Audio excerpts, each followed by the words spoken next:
Malaikat Gabriel membawa kabar sukacita dari Allah kepada seorang perawan gadis desa, gadis Nazaret, perawan Maria. Malaikat itu menyapa Maria, "Salam, hai engkau yang dikaruniai, Tuhan menyertaimu." Salve, sahabatku, damai Kristus kiranya selalu beserta kita. Pada hari ini, semoga kita semua dalam keadaan sehat walafiat, rohani, jasmani, jiwa, dan badan kita. Seandainya ada saudara kita yang sakit, marilah kita bersatu hati di dalam doa. Kita mohon semoga Tuhan Yesus dalam bilur-bilurnya mereka mendapat kesembuhan. Juga kalau ada masalah, problema di dalam hidup keluarga, rumah tangga, kita juga mohon semoga terang Roh Kudus menerangi selalu sehingga ada jalan keluar bagi siapapun yang dalam keadaan bermasalah. Hari ini saya mengajak kita untuk merenungkan bersama juga sambil belajar tentang firman Allah yang kita ambil dari Lukas bab 1 ayat 26 sampai dengan 38. Hari kabar sukacita malaikat Gabriel kepada perawan Maria. Maria Anunsiata. Baik, kita buka dengan tanda kemenangan kita, tanda keselamatan kita, dalam nama Bapa dan Putra dan Roh Kudus. Amin. Inilah Injil Yesus Kristus menurut Lukas. Dalam bulan yang ke-6, Allah mengutus malaikat Gabriel ke sebuah kota di Galilea bernama Nazaret, kepada seorang perawan yang bertunangan dengan seorang bernama Yusuf dari keluarga Daud. Nama perawan itu Maria. Ketika masuk ke rumah Maria, malaikat itu berkata, "Salam, hai engkau yang dikaruniai, Tuhan menyertai engkau." Maria terkejut mendengar perkataan itu, lalu bertanya dalam hatinya, "Apakah arti salam itu?" Kata malaikat itu kepadanya, "Jangan takut, hai Maria, sebab engkau beroleh kasih karunia di hadapan Allah. Sesungguhnya engkau akan mengandung dan akan melahirkan seorang anak laki-laki, dan hendaklah engkau menamai dia Yesus. Ia akan menjadi besar dan akan disebut Anak Allah yang Maha Tinggi. Dan Tuhan Allah akan mengaruniakan kepadanya takhta Daud, bapa leluhurnya. Ia akan menjadi raja atas kaum keturunan Yakub sampai selama-lamanya. Dan kerajaannya tidak akan berkesudahan." Kata Maria kepada malaikat itu, "Bagaimana hal itu mungkin terjadi? Karena aku tidak bersuami." Jawab malaikat itu kepadanya, "Roh Kudus akan turun atasmu, dan kuasa Allah yang Maha Tinggi akan menaungi engkau. Sebab itu anak yang akan kau lahirkan itu akan disebut kudus, Anak Allah. Dan sesungguhnya Elisabet, canakmu itu, ia pun sedang mengandung seorang anak laki-laki pada hari tuanya. Dan inilah bulan yang ke-6 bagi dia yang disebut mandul itu. Sebab bagi Allah tidak ada yang mustahil." Maka kata Maria, "Sesungguhnya aku ini adalah hamba Tuhan. Terjadilah padaku menurut perkataanmu itu." Lalu malaikat itu meninggalkan dia. Demikianlah sabda Tuhan. Terpujilah Kristus. Sahabatku, saudaraku yang terkasih di dalam Kristus. Mari kita merenung bersama, belajar bersama tentang Injil hari ini. Sungguh bagus, kabar sukacita malaikat Gabriel kepada perawan Maria. Kabar tentang akan lahir seorang penebus, Sang Mesias. Nazaret adalah sebuah kota kecil di provinsi yang sangat dilecehkan dalam Yudaisme. Sebenarnya apa yang istimewa dari Nazaret? Kota kecil, sebuah desa kecil di Galilea. Dalam Injil Yohanes bab 1 ayat 46 juga diceritakan bahwa Nathanael pernah berkomentar, "Mungkinkah sesuatu yang baik datang dari Nazaret?" Saudaraku yang terkasih di dalam Kristus. Ya, betul. Nazaret, desa kecil, menggemparkan bangsa Israel, menggemparkan bangsa Yahudi, bahkan menggemparkan bangsa-bangsa dunia. Nazaret dan menjadi suatu tanda kejutan besar dari karya penyelamatan Allah. Bukan di Yerusalem, pusat agama Yahudi, juga bait suci Allah berdiri megah di sana. Bukan. Tetapi di desa kecil ini, di kota kecil Nazaret, di antara orang-orang kafir, di dalam diri seorang perawan desa yang lugu dan sederhana, malaikat Tuhan datang kepadanya, membawa kabar sukacita dari Allah. Ketika memasuki rumah Maria, malaikat Gabriel memberi salam kepada Maria.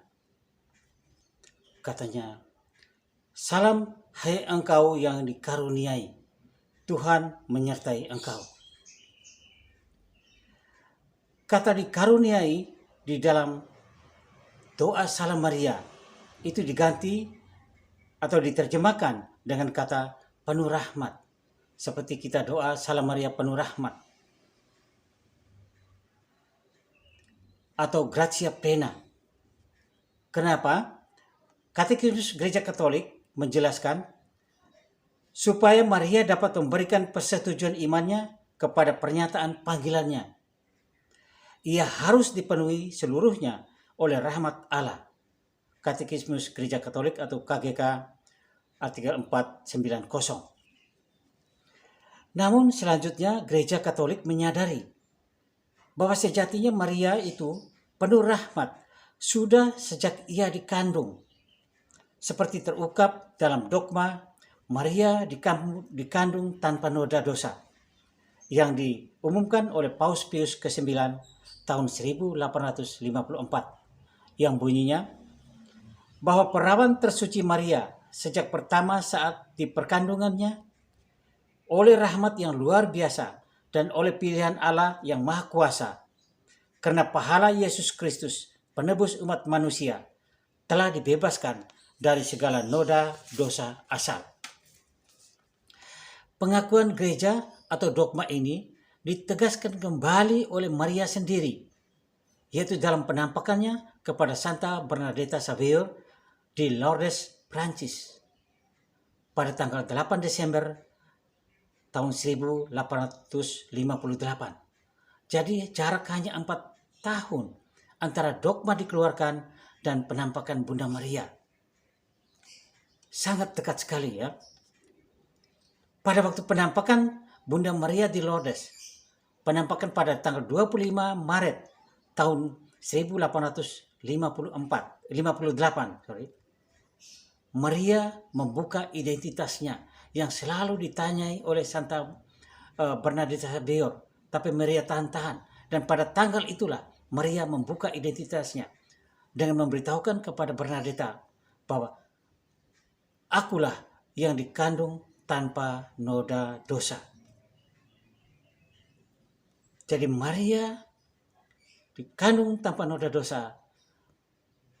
Dari dogma sampai pada penampakan Maria, pernyataan diri Maria sendiri, selisih hanya 4 tahun, tahun yang begitu, jarak waktu yang begitu dekat.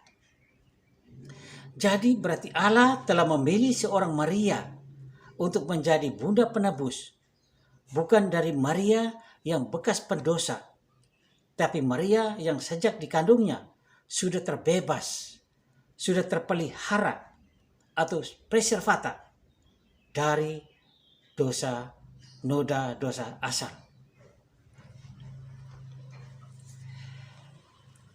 Walaupun pada awal malaikat memberikan salam kepada Maria, mungkin sedikit terkejut di dalam hatinya.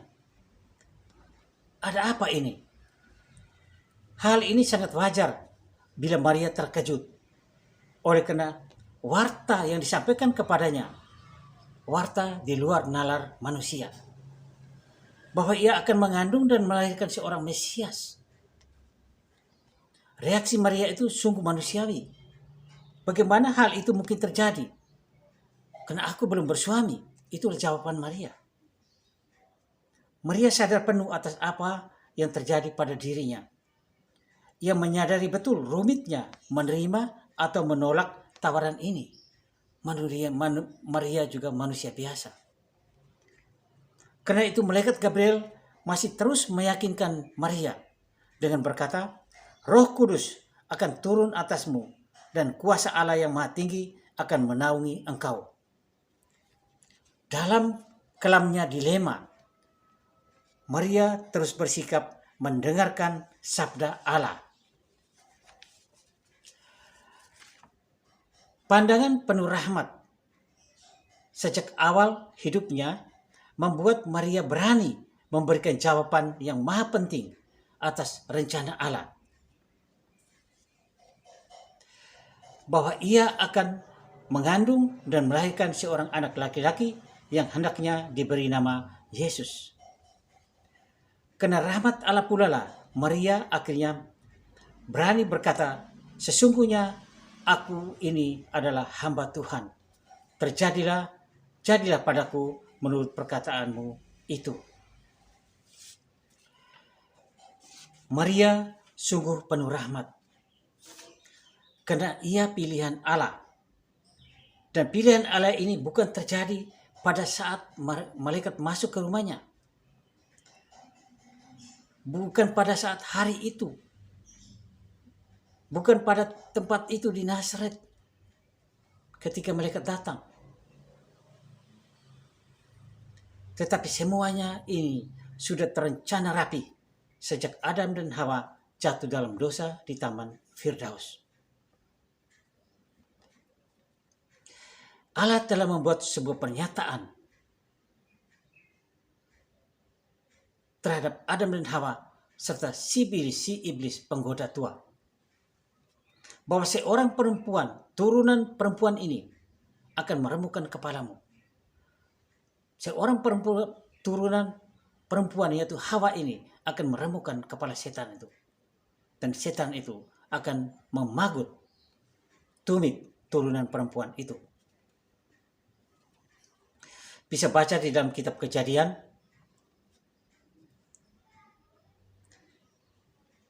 Janji Allah itu, pernyataan Allah di Taman Firdaus ini terpenuhi dalam diri gadis desa yang sederhana dan lugu. Gadis desa dari Nazaret, yaitu Maria, ketika ia menjawab, sesungguhnya aku ini adalah hamba Tuhan, terjadilah padaku menurut perkataan itu. Saat inilah terpenuhi pernyataan Allah di Taman Firdaus. Berapa ribu tahun lalu? Berapa ratus tahun lalu? Berapa miliar tahun lalu? Kita tidak tahu. Tapi saat malaikat Gabriel datang kepada Maria 2000 tahun yang lalu, pernyataan itu terjadi ketika sang perawan mengatakan menerima tawaran Allah lewat malaikat Gabriel itu. Saudaraku yang terkasih di dalam Kristus. Dengan jawaban klasik Maria ini, memberi kehidupan umat manusia sepanjang masa. Yaitu dalam diri Sang Mesias, Yesus Kristus, yang dikandung dan dilahirkan di kandang Bethlehem. Ini adalah konstitusi dogmatis Konsili Vatikan II tentang gereja dalam Lumen Gentium artikel 53. Maria memberi kehidupan umat manusia sepanjang masa, yaitu dalam diri Sang Mesias, Yesus Kristus. Melalui Maria, kita meneguk air yang tak pernah kering dan menghidupkan. Ini juga pernyataan juga kita bisa baca dalam Yohanes bab 4 ayat 14. Pernyataan dari Yesus sendiri. Pengalaman Maria mengingatkan kita bahwa rahmat Allah lah yang menyanggupkan kita untuk menjawab panggilan Allah, apapun bentuk panggilan hidup kita. di dalam kehidupan kita sehari-hari. Siapapun kita, apapun profesi kita, apapun panggilan kita, semuanya itu adalah karena berkat rahmat Allah kita sanggup menjawab semuanya itu. Bahwa rahmat Allah walaupun sekecil apapun memiliki kuasa yang besar di dalam hidup kita, di dalam diri kita untuk melanjutkan rencana Allah. Karena itu kita sebagai anak-anak Allah, kita harus berani membuka hati kita untuk menerima rahmat-Nya. Tidak perlu kita bertanya bagaimana ini Tuhan, bagaimana rencana Tuhan. Tidak perlu kita bertanya segala-galanya. Apa yang direncanakan ke Tuhan, atau bagaimana ini Tuhan, saya harus bagaimana, kok ini terjadi begini. Kita tidak perlu tahu segala-galanya apa rencana Tuhan bagi kita. Yang dituntut dari kita adalah iman dan menyerahkan diri kepada Allah secara total. Namun kita tetap bebas di hadapannya. Hal inilah, demikian inilah Allah bertindak terhadap Abraham, panggilan Abraham, terhadap panggilan Musa, terhadap utusan para nabi, juga Zakaria, ayah dari Yohanes Pembaptis. Juga terakhir datang kepada Maria. Maria menerima, terjadilah padaku menurut perkataan itu, karena aku ini hamba Tuhan. Saudaraku yang terkasih di dalam Kristus, Allah membangkitkan keinginan kita, Allah menyingkirkan segala rintangan kita, dan Allah meyakinkan kita. Namun Allah tidak pernah memaksa kita untuk berbuat hal itu. Jawaban bebas itu harus datang dari manusia, datang dari kita sendiri untuk menjawab panggilan Allah itu. Sikap beriman, percaya dan berserah kepada kehendak Allah yang mestinya selalu tumbuh di dalam hati manusia, dalam hati kita anak-anaknya. Namun seringkali kita justru di dalam kesombongan kita, di dalam keangkuhan kita, justru kita mengatur dan memaksa Allah untuk berbuat sesuatu untuk kita. Saya minta ini Allah, saya minta ini Tuhan. Kita mengatur Allah. Kita memaksa Allah untuk memberikan kita apa yang kita inginkan. Bukannya berserah diri kepada Allah, tapi kita justru karena kesombongan kita menjadikan kita seringkali lebih percaya dan yakin kepada diri kita sendiri. Dan Maria menjadi teladan bagi kita. Kita harus melihat tokoh Maria dalam teladan beriman. Marialah manusia beriman yang sempurna. Di saat semua terasa gelap, terasa sulit, di saat kita mau berserah dan berpasrah kepada Allah, Allah punya rencana dan cara tersendiri untuk menyelesaikannya itu. Jadi kita tidak usah perlu takut. Kita berserah diri dengan penuh iman. Sebaliknya, kalau kita tanpa Allah dan rahmat-Nya, seperti kata Santo Agustinus, kita tidak dapat berbuat apa-apa. Sine me non potestimus. Kita tidak bisa berbuat apa-apa tanpa rahmat Allah untuk kita. Maka marilah kita berdoa, Tuhan Yesus, ampunilah kami. Kuatkanlah kami, agar kami mampu meneladan kepasrahan Bunda Maria yang senantiasa mengucapkan, sesungguhnya aku ini adalah hamba Tuhan. Jadilah padaku menurut perkataanmu itu. Amin. Semoga Tuhan kiranya selalu memberkati kita semua. Dalam nama Bapa dan Putra dan Roh Kudus. Amin.